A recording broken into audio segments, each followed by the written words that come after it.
This video is about correcting or fixing the agitator on this Kenmore washer.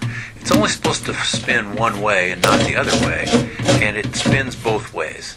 So I realized the clothes weren't getting washed very well, so I took it apart and show you how to fix it here in this video. So here's the control panel. There's a lot of washers that work like this. Yours might be one of them. First thing you do is you pull off this the dispenser, the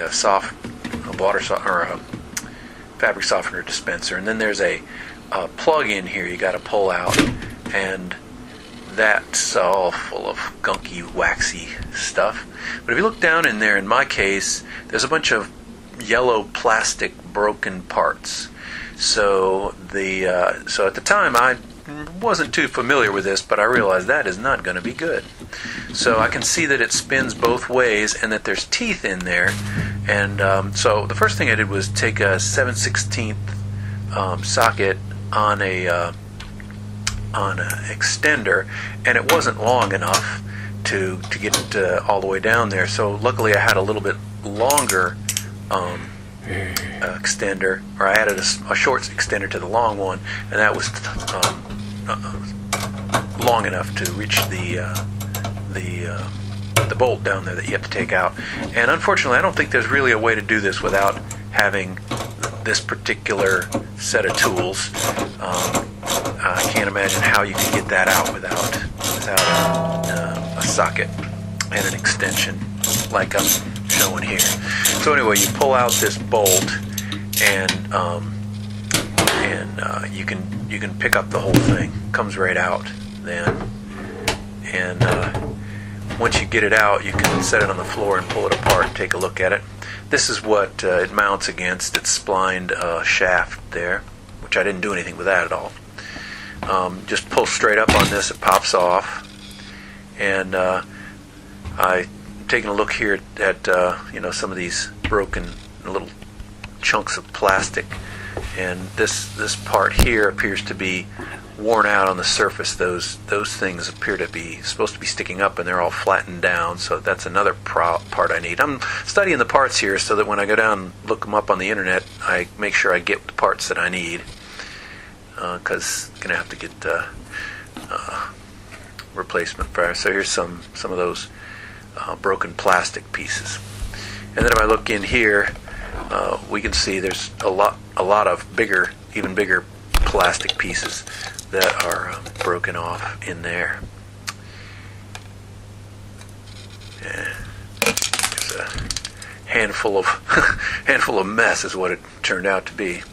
So the bolt itself looked like it was in pretty good shape. And this thing actually looks reasonable, but I would want to get a match set. And this gasket here looks pretty good.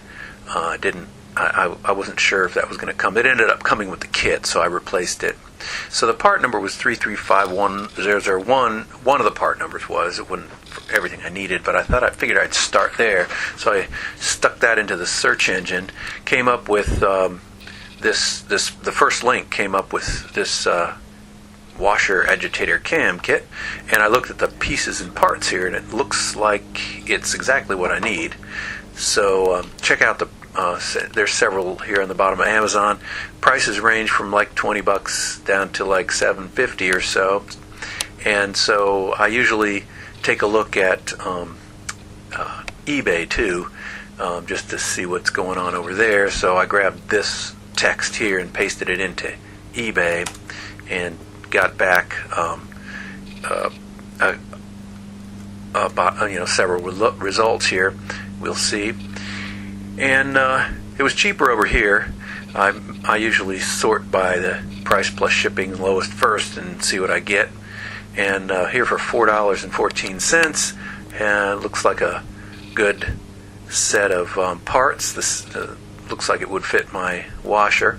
This guy's got a 99.7% positive feedback, which I always check. So I went ahead and bought it, and just 3 days later, I got the parts in the mail, and exactly what I expected, exactly what was in the picture there. And so I put it on today. First thing I did though is I decided I was going to scrub out this the small plastic parts out of this, because there was a bunch of shavings and broken parts in here, and I didn't want those to gum up the work. So I decided I would scrub that out and at least get that cleaned out so that I wouldn't have any problem. And then I used this new gasket that I got that came in the kit and put it around this stopper or whatever you call it. And there was a washer in the kit, but this washer was pliable and bigger, and I thought, I'll just keep that particular washer on there instead of use the one in the kit. This one, you line it up with that vein there, and here's the new piece installed, and I'm trying to turn it both ways, but it's only going one way, which is as designed. So once you find that little vein there, line it up with the part that's the new part that's currently in the upper part of the agitator assembly. Then it'll go down on there. If you don't line up that vein, it's going to pop up. But I got that lined up, and it's sitting flush where those dogs, I guess they call them, are going to hit the interior portion there. Got the bolt on there, just stuck the bolt down in there, and then I set this down on that splined shaft coming up, and then it's just a matter of tightening it down. So at first, just no resistance whatsoever until the end, and then at the end you have to hold the bottom part of the agitator while you tighten.